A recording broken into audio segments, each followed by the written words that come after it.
പത്തനംതിട്ടയിൽ ക്ഷേത്രഭൂമി തിരികെ പിടിച്ച് ഭക്തജനങ്ങൾ. തിരുവല്ല അനന്തേശ്വരം ക്ഷേത്രത്തിന്റെ ഭൂമിയാണ് ഭക്തർ തിരികെ പിടിച്ചെടുത്തത്. ക്ഷേത്രഭൂമിയിൽ അനധികൃതമായി പ്രവർത്തിച്ചിരുന്ന തിയേറ്ററിലേക്ക് വിശ്വാസികൾ പ്രതിഷേധ മാർച്ച് നടത്തി. തിരുവല്ല ജേക്കബ് തിയേറ്ററാണ് ക്ഷേത്രഭൂമിയിൽ സ്ഥിതി ചെയ്യുന്നത്.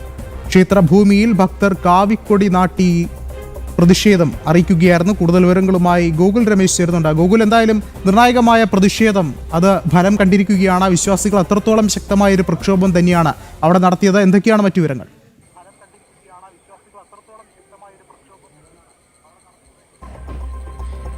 വിഷ്ണു, മധ്യ കേരളത്തിലെ തന്നെ മധ്യ തിരുവിതാംകൂറിലെ തന്നെ ഏറ്റവും പ്രധാനപ്പെട്ട അതിപുരാതനമായിട്ടുള്ളൊരു ശിവക്ഷേത്രമാണ് തിരുവല്ല ആനന്ദേശ്വരം ശ്രീ മഹാദേവ ക്ഷേത്രം. ആ ക്ഷേത്രത്തിൻ്റെ ഭൂമി അന്യാധീനമായിട്ട് കൈവശം വെച്ചിരിക്കുന്ന ചില വ്യക്തികളിൽ നിന്നും ക്ഷേത്രഭൂമി തിരികെ പിടിച്ചിരിക്കുകയാണ് ക്ഷേത്രവിശ്വാസികൾ എന്നുള്ള ഏറെ നിർണായകമായിട്ടുള്ളൊരു സംഭവമാണ് ഇന്നുണ്ടായത് തിരുവല്ലയിൽ.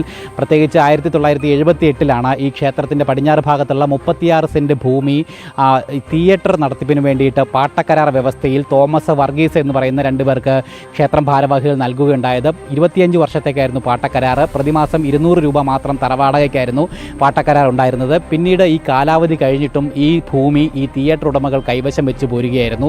ആദ്യ കാലഘട്ടത്തിൽ ത്രിവേണി എന്നായിരുന്നു ആ തിയേറ്ററിൻ്റെ പേര്. പിന്നീട് ജേക്കബ് എന്നുള്ള പേരിലേക്ക് മാറി. ഇപ്പോൾ മറ്റൊരാൾക്ക് അത് കൈവശം അല്ലെങ്കിൽ കൈമാറ്റം ചെയ്യപ്പെട്ടതായിട്ടുള്ള വിവരങ്ങൾ കൂടി നമുക്ക് അറിയുവാനായിട്ട് സാധിച്ചു. അങ്ങനെ 25 വർഷങ്ങൾ കഴിഞ്ഞതിന് ശേഷവും നാളുകളോളം ഈ ഭൂമി അന്യാധീനമായിട്ട് ഇവർ കൈവശം വെച്ചിരിക്കുകയായിരുന്നു. തുടർന്ന് ക്ഷേത്രവിശ്വാസികൾ നിയമപരമായിട്ട് തന്നെ ഈ വിഷയമായി മുന്നോട്ട് പോയി. അതിനുശേഷം 2023 തിരുവല്ല മുൻസിഫ് കോടതി ക്ഷേത്രഭൂമി തിരികെ ക്ഷേത്രത്തിന് തന്നെ വിട്ടു നൽകണമെന്ന് ഉത്തരവിറക്കുകയും ചെയ്തു. മാത്രമല്ല 2018 മുതലുള്ള വാടക കുടിശ്ശിക അടക്കം ക്ഷേത്രം ഭാരവാഹികൾക്ക് തിയേറ്റർ ഉടമകൾ നൽകണമെന്നുള്ളൊരു വിധിപ്രസ്താവമായിരുന്നു തിരുവല്ല കോടതിയുടെ ഭാഗത്തു നിന്നുണ്ടായത്.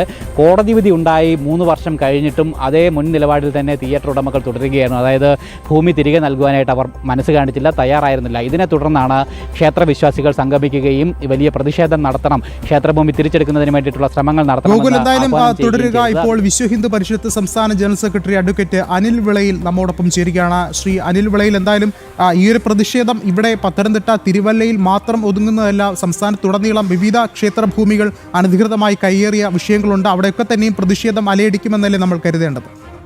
തീർച്ചയായിട്ടും ഈ തിരുവല്ല കാവുംഭാഗം ആനന്ദവല്ലീശ്വരം ക്ഷേത്രത്തിന്റെ എത്രയോ കണ്ണായ സ്ഥലത്ത് കിടക്കുന്ന കോടാനുകോടി രൂപ വില വരുന്ന വസ്തുവകളാണ് തിയേറ്റർ മുതലാളി അന്യാധീനപ്പെടുത്തി അന്യായമായി കൈവശം വെച്ച് അനുഭവിച്ചു വന്നിരുന്നത്. ഇന്ന് ഭക്തജന സമൂഹം ഉണർന്നെണീറ്റ് കഴിഞ്ഞിരിക്കുകയാണ്. അപ്രകാരം ഉണർന്നെണീറ്റ് കൃത്യമായ രീതിയിൽ സമാധാനത്തോടുകൂടി ആ തിയേറ്റർ നിൽക്കുന്ന ഭൂമിയിലേക്ക് ഒരു പ്രതിഷേധ മാർച്ച് നടത്തുകയും ആ ക്ഷേത്രഭൂമി തിരിച്ചു പിടിച്ചുകൊണ്ട് അവിടെ കാവിക്കൊടി ഉയർത്തുകയും ചെയ്തു. കേരളത്തിലെ 5 ദേവസ്വം ബോർഡുകളിലും കോടാനുകോടി രൂപയുടെ സ്വത്തുക്കൾ, ഏക്കർ കണക്കിന്, ആയിരക്കണക്കിന് ഏക്കർ സ്വത്തുക്കളാണ് അന്യാധീനപ്പെട്ട് കിടക്കുന്നത്. സമാന സാഹചര്യം എല്ലായിടവും ഉണ്ടാകണം. ഹിന്ദു ഉണർന്നെണീറ്റതിന് ശേഷം ഇപ്രകാരം ഈ ഭൂമികൾ തിരിച്ചു പിടിക്കണം. നമ്മൾ നിയമത്തിൻ്റെതായ ഭാഷകളൊക്കെ തന്നെ ഉപയോഗിച്ചതാണ് തിരുവല്ലയിലെ. പക്ഷേ എന്താണ് പറയാൻ സാധിക്കുന്നത്? ഒരാൾ ഗുണ്ടായുസത്തിന്റെ ശൈലിയിൽ, ഒരാൾ തെമ്മാടിത്തരത്തിന്റെ രീതിയിൽ ഇക്കാര്യങ്ങളുമായിട്ട് മുമ്പോട്ട് പോയാൽ അതിനെ ഈ രീതിയിൽ തന്നെ കൈകാര്യം ചെയ്തൊരു കാലഘട്ടമാണ്. അത് കൃത്യമായ രീതിയിൽ ഇന്ന് ഭക്തജന സമൂഹം സമാധാനപൂർവ്വം ആ ഭൂമിയിലേക്ക് തിരികെ കടന്ന് ആ ഭൂമിയിലെ കാവിക്കൊടി പാറിച്ചുകൊണ്ട് തിരിച്ചു പിടിച്ചിരിക്കുകയാണ്. കേരളത്തില് ഇതൊരു മാതൃകയാക്കണം. എല്ലാ പ്രദേശങ്ങളിലും ഇത്തരത്തിലുള്ള പ്രതിഷേധ പരിപാടികൾ സംഘടിപ്പിക്കണം. കാരണം നമ്മളുടെ സ്വത്ത്, ദേവന്റെ സ്വത്ത്, മൈനറായ ദേവന്റെ സ്വത്ത്, അത് സംരക്ഷിക്കുകയും അത് അന്യാധീനപ്പെടാതെ സൂക്ഷിക്കുകയും ചെയ്യേണ്ട ബാധ്യത ഹൈന്ദവ സമൂഹത്തിനാണ്. അതിനുവേണ്ടിയുള്ള പോരാട്ടങ്ങൾ തുടരണം. ആ തുടരുന്നതിന്റെ തുടക്കം ഇന്ന് തിരുവല്ലയിൽ ആരംഭിച്ചിരിക്കുകയാണ്. വിശ്വ ഹിന്ദു പരിഷത്ത് ഉൾപ്പെടെയുള്ള പ്രസ്ഥാനങ്ങൾ ഇക്കാര്യത്തിന്റെ മുൻനിരയിൽ തന്നെ ഉണ്ടാകും. ഇത് വീണ്ടും വീണ്ടും തുടരണം. എല്ലാ ദേവസ്വത്തിന്റെയും വസ്തുക്കൾ ഇതേപോലെ, അത് സ്വകാര്യമായിക്കൊള്ളട്ടെ, ദേവസ്വം ബോർഡിന്റെ ആയിക്കൊള്ളട്ടെ, തിരിച്ചു പിടിക്കുക തന്നെ വേണം. യെസ്, വളരെയധികം നന്ദി അഡ്വക്കേറ്റ് അനിൽ വിളയിൽ പ്രതികരിച്ചതിന്. ഒരിക്കൽ കൂടി ഗോകുൽ രമേശ് ചേർന്നുണ്ട്. ഗോകുൽ, ഈ ഒരു പ്രതിഷേധം ഇവിടെ അടങ്ങുന്നതല്ല. ഇനിയും പ്രതിഷേധങ്ങൾ ഉണ്ടാകും. ശക്തമായ പ്രതിഷേധം തന്നെ അലയടിക്കും ഹൈന്ദവ സമൂഹത്തിന്റെ.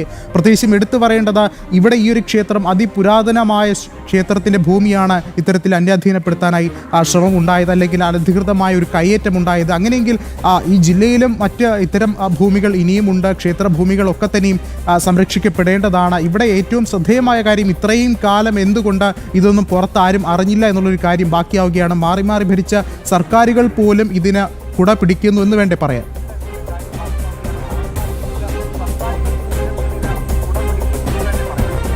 തീർച്ചയായിട്ടും വിഷ്ണു, അതായത് നമുക്ക് അറിയാവുന്നതാണ് കുറേ സമീപകാലങ്ങളിലൊക്കെ തന്നെ ഇത്തരത്തിലുള്ള സംഭവങ്ങൾ ഒത്തിരിയുണ്ട്, ഒട്ടനവധിയുണ്ട്. പ്രത്യേകിച്ച് ക്ഷേത്രഭൂമികൾ അന്യാധീനമായിട്ട് കൈവശം വയ്ക്കുക, ക്ഷേത്ര സ്വത്തുക്കൾ തട്ടിയെടുക്കാൻ വേണ്ടിയിട്ടുള്ള ശ്രമങ്ങൾ നടത്തുക. ഇതിനൊന്നും തിരിച്ചടി ഉണ്ടാവില്ല, അല്ലെങ്കിൽ ഇതിനൊന്നും തിരിച്ചു ചോദിക്കാൻ വേണ്ടി ആരും വരില്ല എന്നുള്ളൊരു മനോഭാവം ചില വിഭാഗങ്ങൾക്ക് എന്തായാലും ഇപ്പോഴുമുണ്ട്. ആ വിഭാഗങ്ങൾക്കുള്ള തിരിച്ചടിയാണ്, ആ മനോഭാവങ്ങൾക്കുള്ള പ്രതികരണമാണ്, തിരിച്ചടിയാണ് ഇന്ന് തിരുവല്ലയിൽ സംഭവിച്ചിരിക്കുന്നത്. ക്ഷേത്രഭൂമിയോ ദേവൻ്റെ സ്വത്തോ ഒക്കെ തന്നെ ഇത്തരത്തിൽ അന്യാധീനമായി കൈവശം വയ്ക്കുന്ന ആളുകളിൽ നിന്നും അത് കൃത്യമായിട്ട് തിരിച്ചെടുക്കാൻ ഈ നാട്ടിൽ വിശ്വാസികൾക്ക് ആർജവമുണ്ട്, അവർക്ക് ആത്മാഭിമാനമുണ്ട് എന്ന് തെളിയിക്കുന്ന സംഭവമാണ് ഇന്ന് തിരുവല്ലയിൽ എന്തായാലും ഉണ്ടായിരിക്കുന്നത്. ഇത് ഹൈന്ദവ സമൂഹത്തിന് നൽകിയിരിക്കുന്ന ആത്മവിശ്വാസം, ആത്മാഭിമാനം ചെറുതല്ല എന്നുകൂടി ഈ ഘട്ടത്തിൽ നമ്മൾ ഓർക്കേണ്ടതായിട്ടുണ്ട്. പ്രത്യേകിച്ച് മുൻകാലങ്ങളിലൊക്കെ ഈ രീതിയിൽ ഹൈന്ദവരുടെ മേൽ എന്തുമാകാം, പക്ഷേ ഒരു ഘട്ടം കഴിയുമ്പോൾ തീർച്ചയായിട്ടും തിരിച്ചുള്ള പ്രതികരണം അത് ശക്തമായി തന്നെ ഹൈന്ദവ വിഭാഗത്തിൻ്റെ ഭാഗത്തു നിന്നും ഉണ്ടായിട്ടുള്ള അനുഭവങ്ങൾ ഈ നാട്ടിലുണ്ട്. എന്തായാലും അതിൻ്റെ തുടർച്ചയായിട്ട് തിരുവല്ലയിൽ ഈ സംഭവം നമുക്ക് കണക്കാക്കുവാനായിട്ട് സാധിക്കാവുന്നതാണ്. എപ്പോഴൊക്കെ ഈ ഹൈന്ദവ വിശ്വാസങ്ങൾക്ക് നേരെ ഇത്തരത്തിലുള്ള വിധ്വംസക ശക്തികളുടെ പ്രഹരം ഉണ്ടായിട്ടുണ്ടോ, അത് നിലയ്ക്കൽ വിഷയത്തിലായാലും ശബരിമല വിഷയത്തിലായാലും ഒക്കെ തന്നെ ക്ഷമയും നിയമപരമായിട്ടും ഒക്കെ മുന്നോട്ട് പോകും. അതിനുശേഷം ഒരു ഘട്ടം കഴിഞ്ഞാൽ കൃത്യമായിട്ട് തിരിച്ചടിക്കണം, ഏത് വിധത്തിൽ അത് തിരിച്ചടി നൽകണമെന്നുള്ള ബോധ്യം കൃത്യമായിട്ട് ഹൈന്ദവ ജനതയ്ക്കുള്ളിലുണ്ട്.